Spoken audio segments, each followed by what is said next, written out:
At her husband's funeral, Rachel Walker stood with her hand on the swell of her belly, 7 months along her son Caleb, clutching at her sleeve like it was the last rope keeping him steady. The sky hung heavy, the kind that promised rain but hadn't broken yet, and whispers slid through the crowd like snakes. She won't last a month without him. You know his family she's done for. Rachel heard it all, every sharp word meant to sting, but she held her chin high, eyes locked on the coffin sinking into the ground. Across the grave stood his family, her in-laws looking as if they'd been carved out of stone faces, pale eyes, dry clothes, tailored just so, like this was another one of their business meetings. They'd never accepted her, not when she married into their perfect little dynasty, not when she and her husband built their floral business out of a dingy back room, not even when the business blossomed into a downtown shop. And now with him gone, they didn't bother hiding their disdain. Still, Rachel held on to one fragile hope, the will. Her husband had been careful, always thinking 3 steps ahead. Surely he would have left something to protect her and their children. In the lawyer's office, surrounded by warm wood and the faint smell of old books, Rachel sat with Caleb beside her, her hands resting on her swollen stomach. The lawyer's voice was steady, almost too formal for the weight of the words he read. To my wife, Rachel Walker, I leave our home at 119 Maple Street, all my shares in Walker Floral and the 1973 van. For a moment, Rachel exhaled. Relief swept through her shoulders. The house, the business, even that old van her husband had always tinkered with it, was more than enough to give her children security. But before she could even let that relief settle, her sister-in-law let out a sharp laugh, the kind that cut through the air like broken glass. "Oh no, that's not how it works," she smirked, glancing at her brother. Rachel blinked. "Excuse me?" Her father-in-law leaned forward. His voice clipped like he was addressing an employee rather than his son's widow. "The house and the business are family property. You married into it. You don't own it. The only thing you get is the van. And frankly, you're lucky we're letting you have that." The lawyer frowned, flipping papers. "That's not exactly." But the old man barked over him, voice trembling with anger barely held in check. "You want trouble, Rachel? Take us to court. See how far you get while pregnant with no money and a child to feed." The room tilted. Caleb's little hand squeezed hers so tightly his knuckles turned white.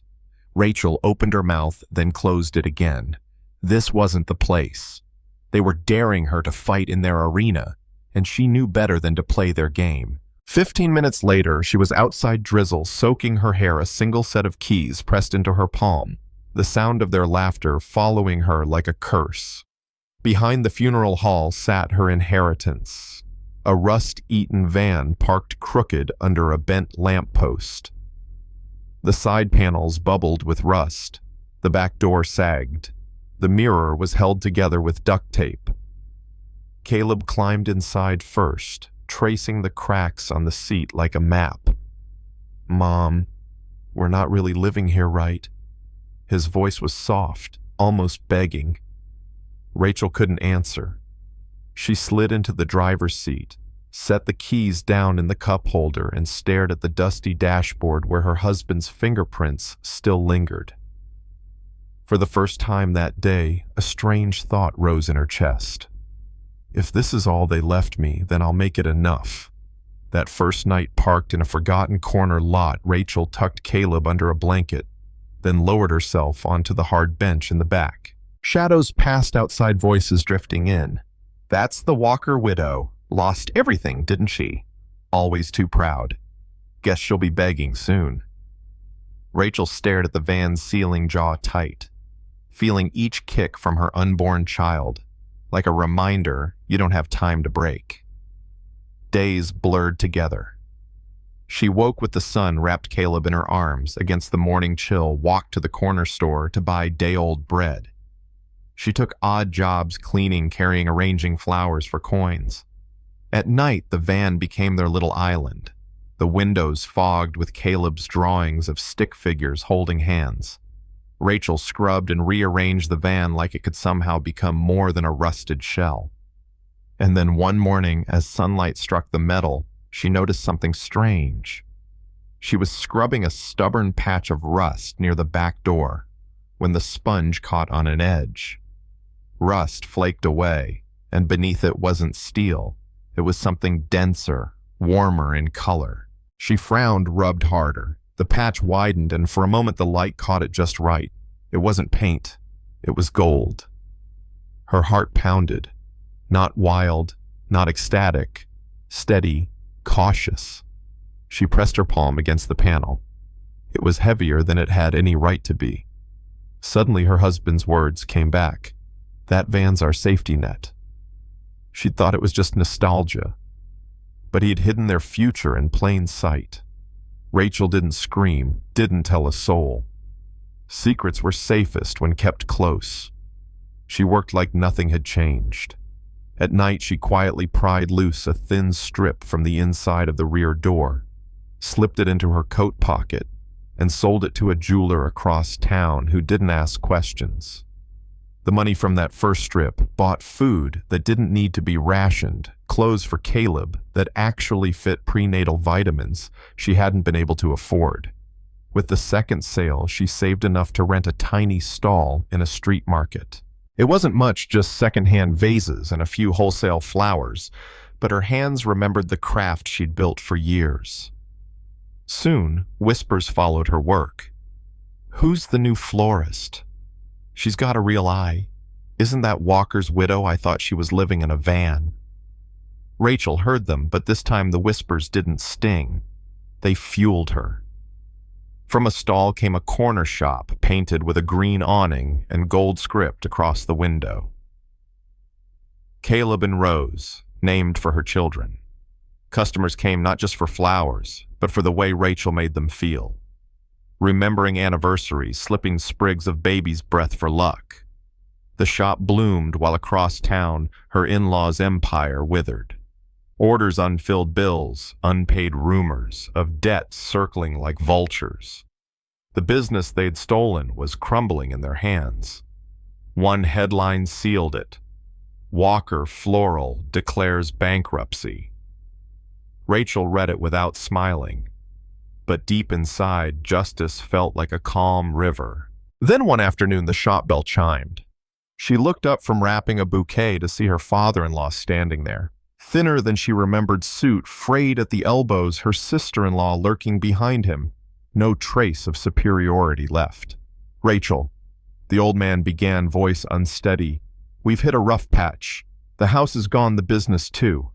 We need a place to stay. Just until... Rachel didn't look at him. She kept tucking eucalyptus into the bouquet fingers, brushing soft leaves. When she finally spoke, her voice was quiet, calm, but sharp enough to cut. I remember the day you told me the van was all I deserved, that my children and I deserved nothing. Her sister-in-law's eyes flicked to the gold-lettered sign, to the gold-plated pen Rachel used to write receipts. The realization dawned on her face too late. Rachel tied the ribbon around the bouquet, slid it across the counter to the waiting bride, then finally looked at them. I'm afraid I don't have room. Some things are too small to hold the weight of people who once tried to break them. They left in silence, the bell on the door chiming like punctuation. Rachel exhaled. It wasn't revenge she tasted. It was freedom. That evening, light spilled through the shop windows, bathing everything in a golden glow. Rachel sat at the counter, her newborn daughter sleeping in a basket beside her, Caleb sketching in a notebook across the way.